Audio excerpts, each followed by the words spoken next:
আরবি শব্দটি হলো তাওবা। কোরআনে বহু বহু স্থানে এর উল্লেখ আছে, কিন্তু আমি মূলত একটি স্বীকারোক্তি দিয়ে শুরু করতে চাই। সেটি হলো পৃথিবীর কোনো মানুষই কিন্তু তাওবার ঊর্ধ্বে নয়। আমাদের কেউই নয়, আমাদের কেউই এমন অবস্থানে নেই যে আমাদের আল্লাহর কাছে ক্ষমা চাইবার বা তার কাছে আমাদের কমতির জন্য ফিরে যাবার প্রয়োজন নেই। যেখানে রাসূলুল্লাহ সাল্লাল্লাহু আলাইহি সাল্লাম আমাদের বলেছেন যে তিনি নিজে স্বয়ং আল্লাহর নিকট ইস্তেগফার করেন, তিনি আল্লাহর কাছে প্রতিটি দিন ৭০ বার বা তারও বেশি ক্ষমা প্রার্থনা করেন। তাহলে কিন্তু এমন চিন্তা করার কোনোই সুযোগ নেই যে আমরা আল্লাহর কাছে ক্ষমা চাওয়ার ঊর্ধ্বে উঠে গেছি। এখন বিষয় হলো, অনেকে ভাবতে পারেন যে আল্লাহ রসুল সাল্লাল্লাহু আলাইহি সাল্লাম কেনই বা ক্ষমা প্রার্থনা করবেন। কারণ ক্ষমা তো চাওয়া হয় যখন আপনি কোনো খারাপ কাজ করেন।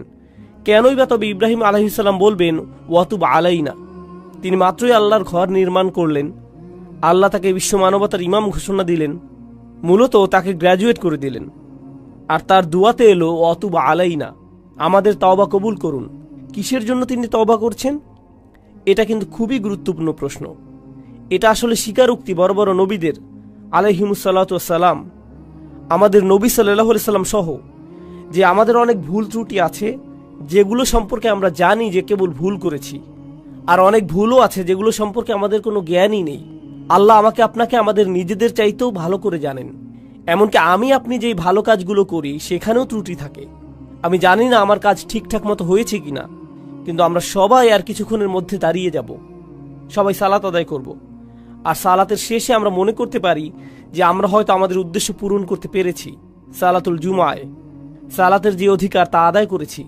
কিন্তু আমাদের প্রত্যেকের হিসেব খাতায় ফেরেশতা কি লিখছেন সেটা আমরা জানি না। আমরা জানি না এই সালাতে আমরা কত নম্বর পেয়েছি, কতটুকু খুশি ছিল তাতে, কতটুকু মনোযোগ আমরা দিয়েছি, কতটুকু ইখলাস ছিল সালাতে, দুপুরের খাবার নিয়ে কতটুকু চিন্তা করেছি, কিংবা অফিসের প্রজেক্ট আর অন্য জিনিস নিয়ে। তাই বাহ্যত দেখে মনে হচ্ছে আমরা সবাই সালাত পড়েছি, সবাই একই দিকে ফিরে, সবাই কাতারবদ্ধ হয়ে দাঁড়িয়েছি, সালাতের শর্তগুলো পালন করেছি আমরা। কিন্তু ভেতরে সেই সালাতের গুণমানটাও লেখা হচ্ছে, শুধু পরিমাণটাই নয়, ঠিক? আর আমরা জানি না সেটার অবস্থা কি। তাই আমরা যে ভুলগুলো সম্পর্কে জানি সেগুলোর সাথে সাথে যেগুলো সম্পর্কে জানি না সেগুলোর জন্য আল্লাহর কাছে ক্ষমা চাই। দুটোর সম্মিলিত অবস্থাই হলো এটা। আল্লাহর নবীদের ক্ষেত্রে দেখুন, চিন্তা করুন, আল্লাহ রসুল সাল্লাল্লাহু আলাইহি সাল্লামের চাইতে কে বেশি আল্লাহ আযজা ওয়া জাল্লার দাস হিসেবে তার দিনের সবচেয়ে বেশি খেদমত করতে পারেন? আলাইহিস সালাতু ওয়াস সালাম। কিন্তু তিনি নিজেও সারাক্ষণ চিন্তা করতেন, হয়তো আমি যথেষ্ট করছি না, হয়তো যা করছি তাতে হচ্ছে না, আল্লাহর কাছে আমার ক্ষমা চাইতে হবে আমার সর্বোচ্চ সক্ষমতাটুকু দিয়ে দিতে না পারার কারণে। আর আল্লাহ আযজা ওয়া জাল্লা সর্বক্ষণ কোরআনে আল্লাহর নবীকে সান্ত্বনা দিচ্ছেন যে না না, তুমি ঠিক মতোই করেছ, তুমি যথেষ্ট করেছ, আমি তোমার উপর সন্তুষ্ট, তোমাকে চিন্তা করতে হবে না। কিন্তু আল্লাহ রসুল এর পরেও শান্ত হননি, তারপরেও তিনি আল্লাহর কাছে ইস্তেগফার করেই যাচ্ছেন। এই বিষয় আমি তুলে এনেছি এজন্য যে আমি সহ এখানে কেউই যেন মনে না করি যেহেতু আমি মিম্বারে দাঁড়িয়ে আপনাদেরকে বলছি তাই আমার এসবের দরকার নেই। আপনাদের শুধু প্রয়োজন, সবার মতো আমারও প্রচুর ইস্তেগফার দরকার। প্রত্যেকেরই আল্লাহর কাছে কাকুতি মিনতি করে ক্ষমা প্রার্থনা করা প্রয়োজন। চলুন আমরা প্রথমে সবাই মিলে এই পদ্ধতিটার দিকে একটু লক্ষ্য করি। আমাদের প্রত্যেককে এটা মানতে হবে যে আল্লাহ আযজা ওয়া জাল্লার কাছে ক্ষমা চাইবার আগে আমাদের কিছু পদ্ধতি অবলম্বন করতে হবে। তাই আপনাদের নিকট আমি দুইটা আয়াত নিয়ে কথা বলবো সূরাতুন নিসা থেকে। আয়াত দুটি নিয়ে বলার আগে অল্প করে প্রেক্ষাপটটা বলে নেই। সেটা হলো, এই আয়াতগুলো প্রাথমিক মাদানী যুগের। যখন নবী সাল্লাল্লাহু আলাইহি সাল্লাম মদিনাতে হিজরত করলেন তখন নতুন মুসলিম সমাজের একদম শুরুর দিকে নাজিলকৃত আয়াতগুলো, যেগুলোতে সমাজের আইন কানুন বর্ণিত আছে, সেগুলো সবই ছিল মূলত সূরাতুন নিসাতে। যেমন সূরা নিসাতে নাজিল হয়েছে উত্তরাধিকার সম্পর্কিত আইন, কিছু সামাজিক আইন নাজিল হয়েছিল, নারী পুরুষের পারস্পরিক মিথস্ক্রিয়া কেমন হবে, নারী পুরুষের মধ্যে শৃঙ্খলা আর নির্লজ্জতার শাস্তি সম্পর্কে বিস্তারিত আলোচনা হয়েছে। এইসব কিছু গুনাহ আর কিছু বড় পাপ যেমন জিনার আলোচনা করা হয়েছে। আর এর পরপরই তাওবার এই আয়াতগুলো এসেছে, আল্লাহর কাছে ক্ষমা চাইবার আয়াত। এর মানে হলো আল্লাহ আপনার কাছে কিছু জিনিস আশা করেন, যদি সেগুলো পূরণ করতে না পারেন তবে আপনাকে তাওবা করতে হবে। আমি সেই আয়াতগুলোতে ফিরে আসছি, কিন্তু তার আগে কয়েক মিনিটের জন্য অন্য পথে যেতে চাই। দেখুন, আমরা সবাই গুনাহগার, এর কোনো ব্যতিক্রম নেই। আমরা সবাই পাপ করি, হয় আমরা সরাসরি পাপ করি, মানে আল্লাহ যা চান না সেটা আমরা করি, যা দেখা উচিত না সেটা আমরা দেখি, এমন জিনিসে বিনোদন নেই যেগুলো আমাদের জন্য জায়েজ নয়, মুসলিমদের জন্য সেটা উচিত নয়। এমন বিষয়ে সময় অপচয় করি যেখানে করা উচিত নয়। কখনো কখনো প্রশ্নবিদ্ধ উপায়ে অর্থ উপার্জন করি। মুসলিমরা আমরা এমন সব ব্যবসায় জড়িত হয়ে যাই, এমন সব লেনদেন করি যেগুলো সম্পর্কে জানি যে সেটা প্রশ্নবিদ্ধ, তবু আমরা সেগুলো করতেই থাকি এই যুক্তিতে যে দেশের অর্থনৈতিক অবস্থা খারাপ। কি আর করব বলুন, আমাদের পরিবারকে তো খাওয়াতে হবে। এগুলো জায়েজ করতে আমরা প্রচুর অজুহাত দাঁড় করাই, এগুলো ব্যবসায়িক লেনদেন হোক বা না হোক। এছাড়া শুধু তাই নয়, আমরা অনেক সময় আমাদের পরিবারের সাথে অন্যায় আচরণ করি। আমাদের স্ত্রী, আমাদের সন্তান, আমাদের ভাই, আমাদের কাজিনদের সাথে আমরা দ্বন্দ্বে জড়িয়ে পড়ি। উত্তরাধিকার নিয়ে অন্যায়ভাবে ঝগড়া শুরু করে দেই। কত ধরনের অন্যায় কাজই তো আমরা করি। আর আমাদের দৈনন্দিন জীবনেও আমরা সহজেই রেগে যাই, মুখের ভাষার নিয়ন্ত্রণ হারিয়ে ফেলি, বাজে শব্দ ব্যবহার করি, একে অন্যের গীবত গাই, আমরা মিথ্যা বলি, ছোটখাটো মিথ্যাকে গুরুত্বপূর্ণ মনে করি না, তাই না? আপনার বস ফোন দিয়েছে, আপনি ঘর থেকে বেরই হননি, কিন্তু আপনি বললেন আমি একদম অফিসের কাছেই। না, আপনি তো অফিসের কাছে নন, আপনি 10 মাইল দূরে, কিন্তু বসকে একটু মিথ্যা তো বলতেই হবে, তাই না? আমরা এসবকে তেমন কিছু মনে করি না। তাই কেউ যদি বসে বসে নিজের যত পাপ আছে সব নিয়ে চিন্তা করে, অন্তত যেগুলো মনে পড়ে সেগুলো নিয়ে। মনে আছে খুতবার শুরুতে বলেছিলাম, অনেক পাপ আছে যেগুলো আমরা মনেও করতে পারি না। এত পাপ আছে যা আল্লাহ আমাদের থেকে ভালো জানেন যে কোথায় আমাদের পাপ হয়েছে। আর এগুলো তো শুধুই গুনাহের কাজগুলো, কিন্তু আমাদের ভালো কাজে যেসব ভুল হয়েছে সেগুলো তো অগণিত। অন্য ভাষায় বললে, যেমন আমি বললাম সালাত, দুয়া, অজুর মতো সহজ জিনিসগুলো, আমাদের অজুতে কত রকম ভুল ছিল, আমাদের সালাতে কতগুলো ত্রুটি ছিল, আল্লাহর কাছে দোয়ার সময় আমরা কতটুকু মনোযোগ দিচ্ছিলাম। খুব জনপ্রিয় একটা ঘটনা মনে পড়ে গেল, আমি প্রায় এটা বলি। আলী রাদিয়াল্লাহু তাআলা আনহু এক লোকের পাশ দিয়ে যাচ্ছিলেন, সে ইস্তেগফার করছিল, সে শুধু আল্লাহকে ক্ষমা করতে বলছিল আস্তাগফিরুল্লাহ আস্তাগফিরুল্লাহ আস্তাগফিরুল্লাহ। সে শুধু এটা বলেই যাচ্ছিল, মুখস্থ বলছিল। আর তিনি তাকে দেখে বললেন, তোমার ইস্তেগফার প্রয়োজন, তাই না? যেভাবে আল্লাহকে বলছো ক্ষমা করতে, কি এসব? তুমি শুধু পাখির মতো উচ্চারণ করেই যাচ্ছ, এর অর্থ সম্পর্কেও তুমি জানো না। দেখে মনে হচ্ছে তুমি আসলে চাচ্ছও না, শুধু কসরতের মতো করছো। ইস্তেগফার তো এমন হবার কথা নয়, আন্তরিকভাবেই তোমার পাপের জন্য অনুশোচনা হবার কথা। তাই প্রথম যেই কথা আপনাদের বলতে চাই তা হলো, আমরা প্রতিনিয়ত প্রচুর মন্দ কাজ করি, আমরা প্রচুর ত্রুটি করি। আমাদের বাম দিকের ফেরেশতা খুবই ব্যস্ত থাকেন, তার প্রচুর লেখালেখি করতে হয়। আর কেউ যখন আসলেই এসব নিজের ক্ষেত্রে চিন্তা করে, দুইটি জিনিস সঙ্গে সঙ্গেই হয়, দুটি জিনিস সাথে সাথেই হয়ে যায়। সেগুলোর একটি হলো যে সে আবেগ আচ্ছাদিত হয়ে যায়, সে মনে করে আমি তো ধ্বংস হয়ে গেলাম, আমার তো জান্নাতে ঢুকবার কোনো উপায়ই নেই, আমি যা যা করেছি এর কারণে সেখানে তো আমার কোনো স্থানই হবে না। এটা হলো একটা বিষয়, আর এটা কিন্তু ভালো ব্যাপার নয়, সেটা একটু পরে বলছি। আরেকটা জিনিস যা হয় সেটা মোটামুটি ভালো, সেটা হলো আপনি অন্য মানুষ সম্পর্কে অতিরিক্ত চিন্তা করা বন্ধ করে দেন। দেখুন, আপনি যখন অন্য মানুষ কি কি ভুল করছে সেটা নিয়ে ব্যস্ত থাকেন, তাদের ভুল, তাদের পাপ, সেই ভাই এমন করছে, ওই বোন এমনটা করছে, এগুলো কিসের লক্ষণ জানেন? তা হলো আপনি আপনার নিজের সম্পর্কে চিন্তিত নন। আপনি নিজের ব্যাপারে এতই নিশ্চিন্ত যে অন্যকে নিয়ে ভাববার অনেক সময় আপনার আছে। এর অর্থ হলো এটাই। এর মানে হলো আমরা নিজেদের ভুল ত্রুটি, নিজেদের পাপ নিয়ে চিন্তিত নই, বরং অন্যদের ছোটখাটো ভুল নিয়ে চিন্তা করার প্রচুর সময় আমাদের হাতে, সেটাই এটার অর্থ। তাই আমরা যদি নিজেদের পাপ নিয়ে চিন্তা করি, তাহলে অন্যেরা কি কি করেছে সেটা নিয়ে এত না ভেবে নিজেদের অবস্থা সম্পর্কে বেশি দুশ্চিন্তা করতে পারবো। এখন আপনি যদি সত্যি সত্যি নিজের অবস্থানে চিন্তাবোধ করেন আর ভয়ে আচ্ছন্ন হয়ে পড়েন যে আমার কোনো আশাই নেই, আমার জন্য কোনো ক্ষমাই নেই, তাহলে এই সময় আমাদের আল্লাহ আজ্জা জাল্লার হিদায়াতের প্রয়োজন। কারণ খুবই কষ্টকর আর দুঃখজনক অবস্থা এটা। দেখুন, সবচাইতে কষ্টকর আর সবচাইতে ক্ষতিকর মানসিক অবস্থা হলো একদম নিরাশ হয়ে যাওয়া। সবচাইতে ক্ষতিকর মানসিক অবস্থা এটা। এমনকি অমুসলিমরাও, তারা যখন একেবারে আশাহীন হয়ে যায় তখন ড্রাগ ওভারডোজ করে, কেউ কেউ আত্মহত্যা করে, সব ধরনের অপরাধ করতে থাকে। যখন তারা নিরাশ হয়ে থাকে, নিজেদের নিয়ে আর কোনো আশাই বাকি থাকে না, তখন যা ইচ্ছা তাই করতে থাকে। যখন কেউ নিজের আত্মার একেবারে নিম্নতর অবস্থায় চলে যায়, তখন সেই মানুষের মনে আর কোনো প্রকার আশারই অস্তিত্ব থাকে না। কিন্তু আল্লাহ আজ্জা ওয়া জাল্লা আমাদের আশাহীন করে রাখেননি। আল্লাহ রসুল সাল্লাল্লাহু আলাইহি সাল্লাম আমাদের অনেক আগেই বলে গিয়েছেন, কুল্লু বানি আদম খাত্তাউন, প্রত্যেক আদম সন্তান ভুল করে। অন্তত এখন তো আমরা জানি এই কথাটি, আল্লাহ রসুল নিজেও স্বীকার করেছেন সাল্লাল্লাহু আলাইহি সাল্লাম। কিন্তু এরপর তিনি বলেন, ওয়া খায়রুল খাত্তাইন আত-তাওয়াবুন, ভুলকারী মানুষদের মধ্যে সর্বোত্তম হলো যারা আল্লাহর কাছে ফিরে আসে, তারা ফিরে এসে আল্লাহর কাছে ক্ষমা চায়। অন্যভাবে বললে, আল্লাহ এই দরজা আমাদের জন্য খুলে রেখেছেন। যত পাপই আমরা করি না কেন, আল্লাহ আমাদের পুরো আমলনামা মুছে পরিষ্কার করে দিতে রাজি আছেন, কিছু থাকবে না। যে কোনো সমাজে যদি কোনো অপরাধ করেন, সেটা আপনার পার্মানেন্ট রেকর্ডে চলে যাবে, সেটা আর মোছা যাবে না, সেটা আর সরানো যাবে না, সেটা ওখানেই থাকবে, আজীবন থাকবে, যেন কালো এক মেঘ আপনার উপর। যেসব মানুষ যে কারণেই হোক এসবের মধ্য দিয়ে গিয়েছেন, বের হবার পর তাদের চাকরি খুঁজতে খুব কষ্ট হয়েছে। কেউ তাদের ব্যাকগ্রাউন্ড চেক করলে আর চাকরি দেয় না, কারণ তাদের রেকর্ডে কিছু একটা আছে। আল্লাহ আজ্জা ওয়া জাল্লা আপনার আমলনামা একেবারেই মুছে দেবেন, যদি আপনি আমি আন্তরিকভাবেই আল্লাহর দিকে ফিরে যেতে প্রস্তুত থাকি।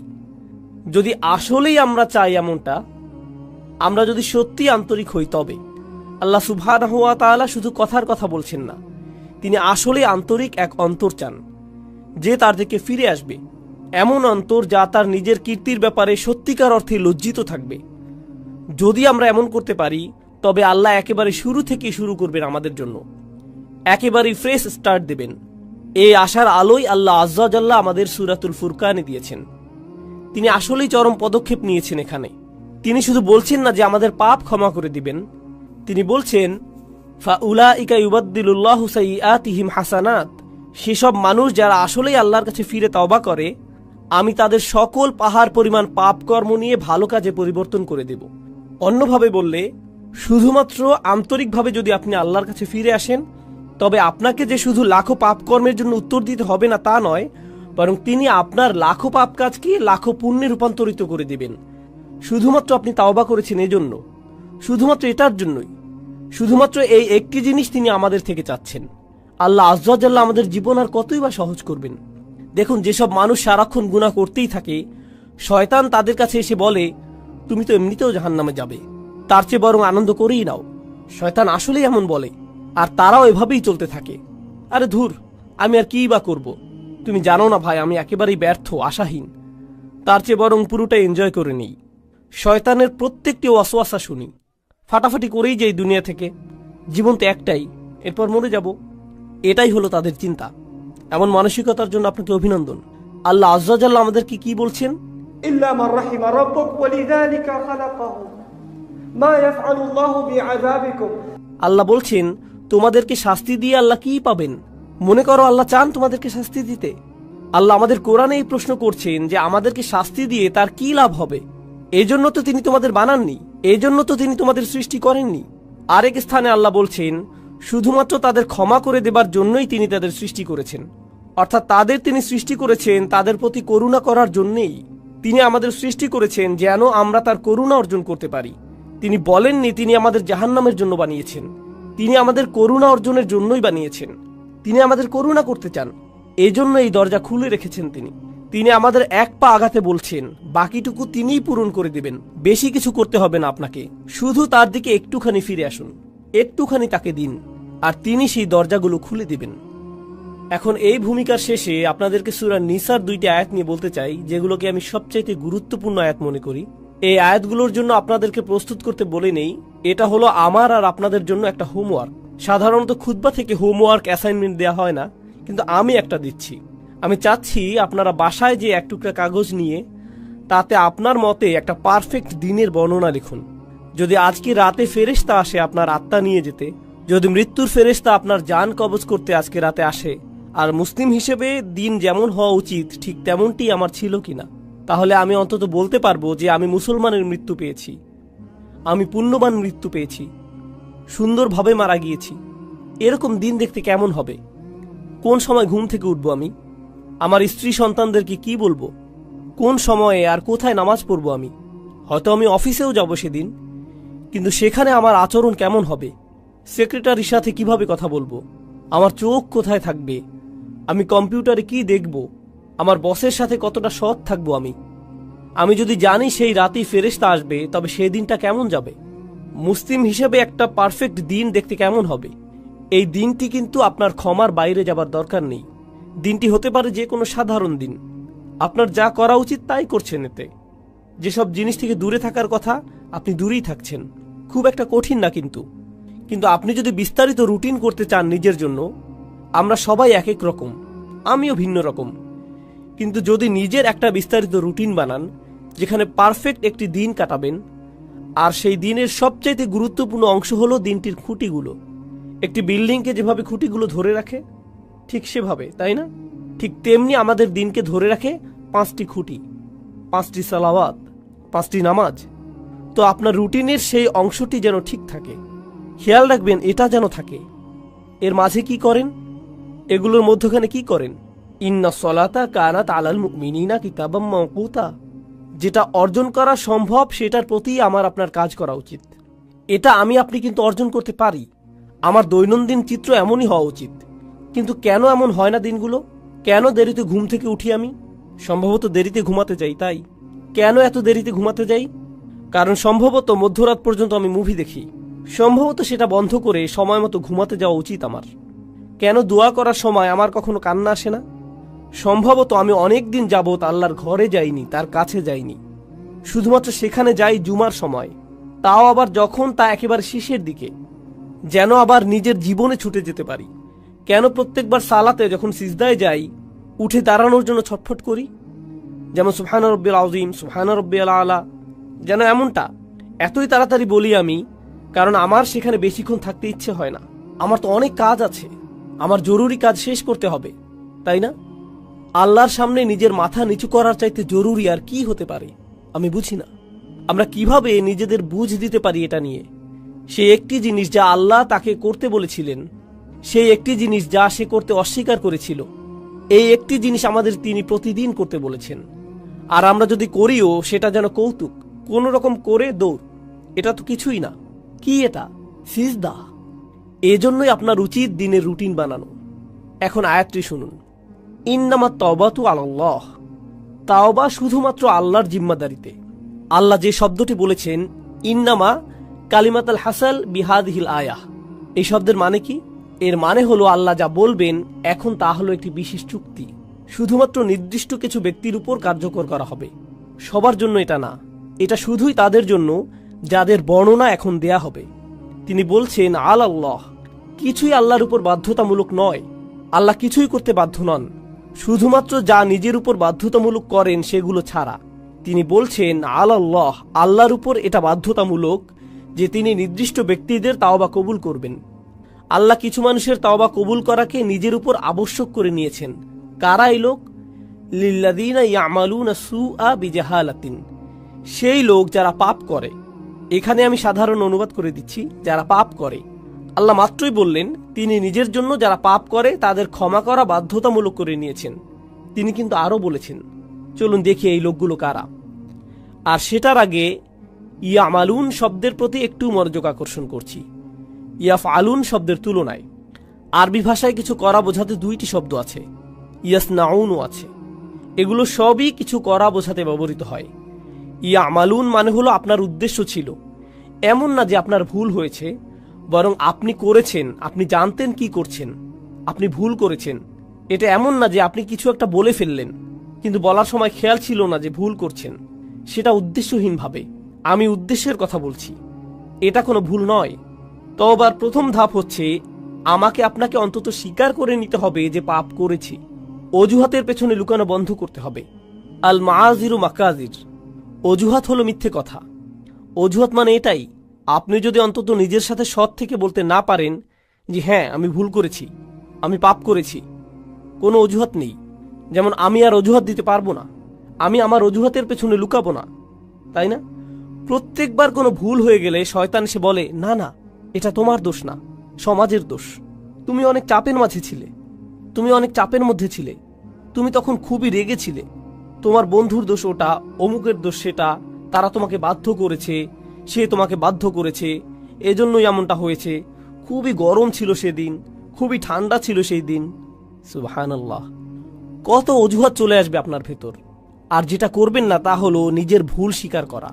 আল্লাহর কাছে ফিরে আসার প্রথম ধাপই হলো আপনাকে আমাদেরকে স্বীকার করতে হবে যে আমরা পাপ করেছি। এটা অপমানজনক। মানুষ অজুহাত কেন দেয় জানেন? কারণ নিজের ভুল স্বীকার করাটা বিব্রতকর। এটা বিব্রতকর। আর যখন আপনি নিজেকে আল্লাহর সামনে বিব্রত করতে পারবেন, সেটাই প্রমাণ করে যে আল্লাহর সামনে আপনার আর কোনোই অহংকার নেই। আল্লাহ আপনার কাছে বিনয় চান। তিনি আমাদের অহংকার দেখতে চান না। তিনি আমাদের গর্ব দেখতে চান না। তিনি এমনকি এতটুকু কিবর দেখতে চান না, মিসকাল হাব্বাতিন মিনাল কিবর, এতটুকুও না। তিনি আমাদের মাঝে এতটুকু অহংকারও দেখতে চান না। তাই নিজের পাপ স্বীকার করলে অহংকার দূর হয়ে যায়। এভাবে এটা দূর হয়। তাই আমরা আল্লাহ আজ্জা ওয়া জাল্লার কাছে আমাদের ভুল স্বীকার করি পরিষ্কারভাবে। আর যখন তা করি, আল্লাহ বলেন বিজাহালাতিন। তিনি বলেননি ইয়ামালুনা সুআ, তিনি বলেছেন বিজাহালাতিন। তো এখন সু শব্দের প্রতি লক্ষ্য করুন। পাপ বোঝাতে যেই শব্দ ব্যবহার করলেন, আরবিতে জাম্ব আছে, জানাহ আছে। পাপের জন্য আরো কত শব্দই তো আছে। সু আসে সাউআ থেকে। সাউআ মানে হচ্ছে লাশ। কেউই মৃত শরীর বা লাশের দিকে তাকাতে পছন্দ করে না। যেমন ধরুন হাইওয়েতে কোনো প্রাণীর লাশ পড়ে আছে কিংবা মানুষের লাশ।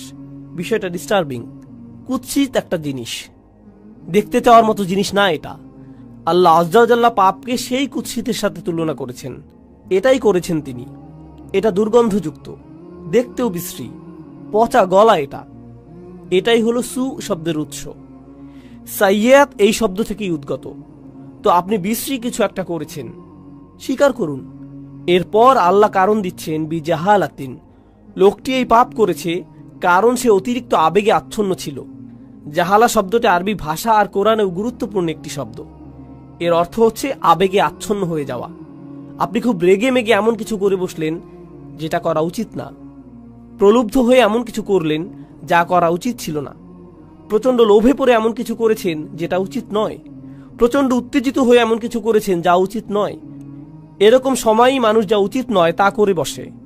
যখন তারা উত্তেজিত হয়ে যায়, কোনো আবেগে আচ্ছন্ন হয়ে যায়, সেই আবেগটি ভয়, ক্রোধ, লোভ, হিংসা, লালসা, প্রলোভন যাই হোক না কেন, তারা এই আবেগে তাড়িত হয়ে মন্দ কিছু করে ফেলে। আল্লাহ বলছেন হ্যাঁ, সেই আবেগ সেখানে ছিল আর লোকটি আসলেই পাপ করেছে। সুম্মা ইয়াতুবুনা মিন করিব, আর সাথে সাথেই তারা আল্লাহর কাছে ফিরে বলে, ইয়া আল্লাহ, আমি করে ফেলেছি। আমি জানি আমি করে ফেলেছি। আমি একটা মানুষ। আমি জানি আমি পারফেক্ট দিন শুরু করেছিলাম, আর সেই পারফেক্ট দিনটি সুন্দর করার চেষ্টাও করেছিলাম, কিন্তু পথিমধ্যে এই ভুলটি করে ফেলেছি। আবেগে আচ্ছন্ন হয়ে এই পাপটি করে ফেলেছি। এখন আপনার দিকে ফিরে এসে ওয়াদা করছি এমন কাজ আর কখনো করব না। ইয়া আল্লাহ, যা করেছি এজন্য আমি লজ্জিত। এখন আপনি আল্লাহ আজ্জা ওয়া জাল্লার সাথে কথা বলছেন। এই কথোপকথন আরবিতেই হতে হবে এমন কোনো কথা নেই, কিন্তু আপনি নিজের ভাষাতে এই কথা বলতে পারেন। আল্লাহ আজ্জা ওয়া জাল্লা সকল ভাষার শিক্ষক। আপনি আল্লাহর কাছে ফিরে এসে যা যা ভুল আগে করেছি তা স্বীকার করব। ফাউলাইকা ইয়াতুবুল্লাহু আলাইহিম, তারাই সেই সব লোক যাদের তাওবা আল্লাহ কবুল করেন। তারাই সেই সব মানুষ যাদের জন্য তিনি দরজা খুলে দিতে চান। সেই দরজাটি আপনার জন্য বন্ধ না। আপনি আশা ভরসার অতীতে চলে যাননি। আর পরের আয়াতে যাবার আগে আমি আরেকটি ব্যাপার যোগ করতে চাই, সেটা পুরো বিষয় সম্পূর্ণ করবে। সেই আয়াতটি ছাড়া বিষয় পূর্ণ হবে না। খুবই গুরুত্বপূর্ণ। তা হলো, অন্যেরা যেভাবে আপনাকে দেখে আপনি নিজেকে সেভাবে ভাববেন না। নিজেকে অন্যদের মতো করে বিচার করবেন না। অন্যেরা ভাবতে পারে আপনি অনেক অসাধারণ, সেটাই আপনাকে অসাধারণ করবে না, এমন নাও হতে পারে। মানুষ আবু বকর সিদ্দিক রাদিয়াল্লাহু আনহুর কাছে এসে বলতো, আপনি খুবই ভালো। তিনি শুনে বলতেন, আল্লাহুম্মা আতিনি বিমা ইয়াকুলুন ওয়ালা তুআখিযনি বিমা লা ইয়ালামুন। তিনি বলতেন, ইয়া আল্লাহ, তারা যা সত্য মনে করে সেটা আমাকে দিন। আর তাদের যেটার জ্ঞান নেই সেটার কারণে আমাকে পাকড়াও করবেন না। তাদের কোনোই জ্ঞান নেই, তিনি নিজেই জানতেন। অন্যেরা তার সম্পর্কে কি বলে সেটাতে তিনি অভিভূত হতেন না। একই সাথে অন্যেরা আপনার সম্পর্কে যেই খারাপ কথা বলে সেটা দিয়েও নিজের বিচার করবেন না। আপনি খুব খারাপ, আপনি দুর্নীতিগ্রস্ত, আপনি মুনাফিক, আপনি মিথ্যুক, আপনি ভণ্ড, আপনি অভদ্র, আপনি জাহান্নামে যাবেন, ইত্যাদি ইত্যাদি ইত্যাদি ইত্যাদি। এগুলোর কোনোই অর্থ নেই। মানুষ আপনাকে চেনে না, আল্লাহ জানেন। মানুষ যদি বলে আপনি কোনো কাজের না, আপনাকে দিয়ে কিছুই হবে না, ইত্যাদি ইত্যাদি, এর মানে এই নয় যে আল্লাহ আপনার সম্পর্কে সেটাই ঠিক করেছেন। ঠিক যেভাবে মানুষের প্রশংসা আপনাকে ভালো মানুষ বানায় না, তেমনি মানুষের নিন্দাও আপনাকে মন্দ লোক বানিয়ে দেয় না। সেটার সিদ্ধান্ত শুধু আল্লাহরই কাছে, আর কারো নয়। সেটা শুধু আপনার আর আল্লাহর মধ্যেই। আপনার সম্পর্কে মানুষের মন্তব্য যেন আল্লাহর সাথে সম্পর্ক নষ্ট না করে দেয়। তারা আল্লাহর কাছ থেকে তথ্য নিয়ে আপনার ব্যাপারে মন্তব্য করেনি, তাদের সেই তথ্য নেই, শুধু তার কাছেই আছে। তিনি বলছেন, শুধু এই লোকগুলোর তওবাই আমি কবুল করব। আল্লাহ আমাদের সবাইকে তাদের অন্তর্ভুক্ত করুন। এর পরের আয়াতে বলছেন, এই লোকগুলো থেকে আমি তওবা কবুল করব না। পরিষ্কার করে বলছি, আমি চাই তোমরা তওবাকারীদের মধ্যে অন্তর্ভুক্ত হও। এই লোকগুলোকে আমি গ্রহণ করব, কিন্তু এদেরকে আমি গ্রহণ করব না।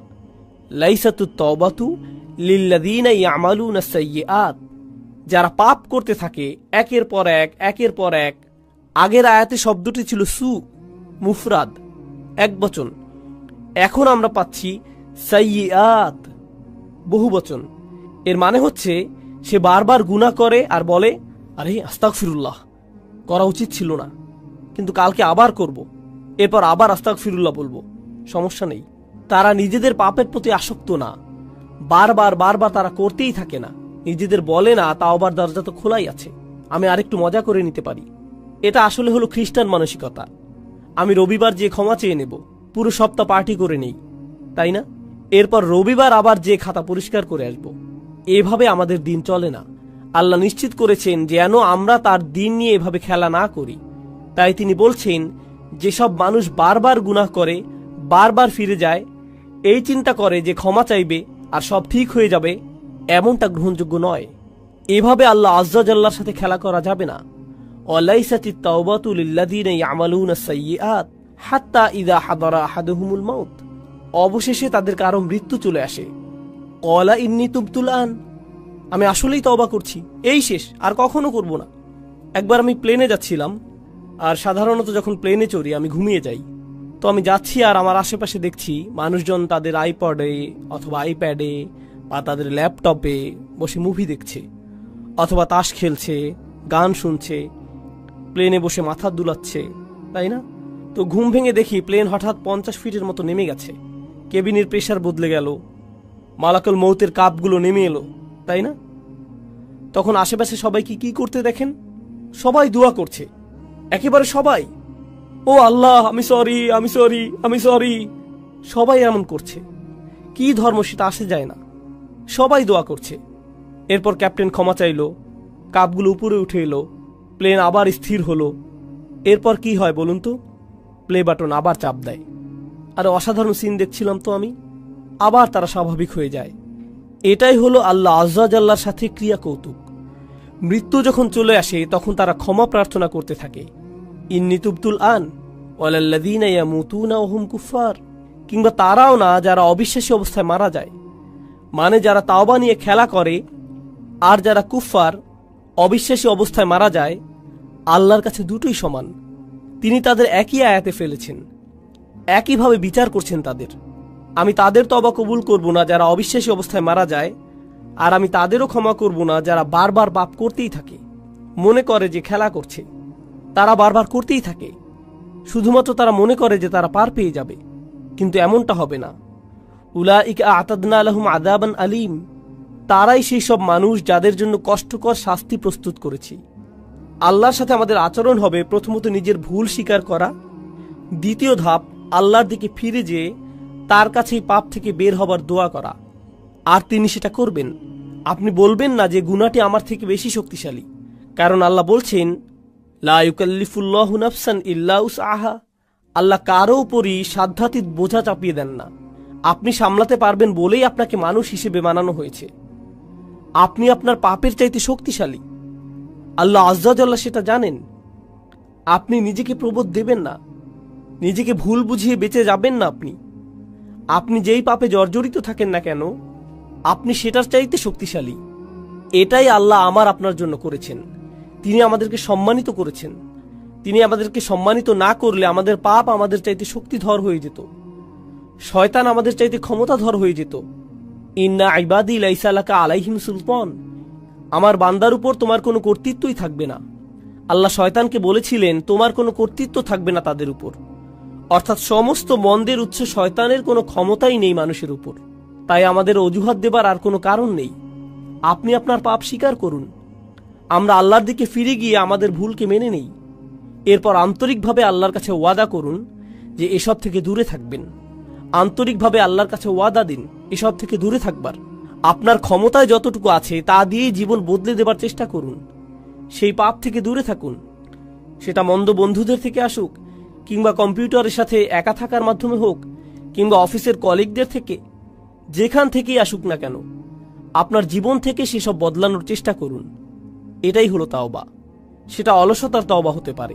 আপনি হয়তো ফজরের অনেক পরে উঠে কাজা পড়েন, আহা কাজাটা পরে নেই, তবে এটাই আপনার কাছে নর্মাল হয়ে গেছে। সিরিয়াসলি আর নেন না এটা। আপনি বলেন আমি চেষ্টা করেও পারি না। অবশ্যই পারেন। রাতে মুভি দেখা বন্ধ করে আল্লাহর সামনে দাঁড়ান। অজুহাত দেওয়া বন্ধ করুন, নিজেকে প্রবোধ দেওয়া বন্ধ করুন। আল্লাহ আজ্জা জাল্লা এই জাতিকে তখনই উপরে তুলবেন যখন এই জাতি তওবার জাতি হবে, যখন আমরা আমাদের তওবা দ্বারা পরিশুদ্ধ হব। আল্লাহ আজ্জা জাল্লা আমাদের সবাইকে তার ক্ষমা চাইবার ক্ষেত্রে আন্তরিকতা দান করুন। আল্লাহ আজ্জা জাল্লা আমাদের তওবা গ্রহণ করুন, দিনে দিনে আরো ভালো মুসলিমে পরিণত করুন। আল্লাহ আজ্জা জাল্লা যেন আমাদের শক্তিশালী সুন্দর মুসলিম পরিবার গড়ে তোলার সামর্থ্য দেন, যারা এই দিনের সৌন্দর্য বিশ্বের সামনে তুলে ধরতে পারবে। বারাকাল্লাহু লি ওয়া লাকুম ফিল কুরআনিল হাকিম ওয়া নাফা'নি ওয়া ইয়্যাকুম বিল আয়াতি ওয়া যিকরিল হাকিম। আসসালামু আলাইকুম ওয়া রাহমাতুল্লাহি ওয়া বারাকাতুহু।